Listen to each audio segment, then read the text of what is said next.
How to see when an item was listed on eBay. So to check when an item was listed on eBay, simply find the listing that you want to find the start date of. So I'm just going to search for bag, click on the first option, and then you want to select the item ID, which you can find in the URL here to the top left of your search browser. So it's the number after ITM / and this number here, so copy that. Now from here, go to the website watchcount.com, and from here simply paste in the code into keywords and then click show me.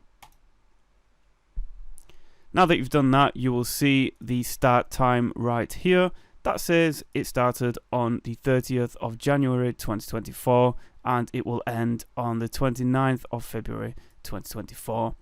And that is how you can find when an item is listed on eBay. If this video helped, please leave a like and a nice friendly comment. It lets me know that I helped you guys out, and that would be great.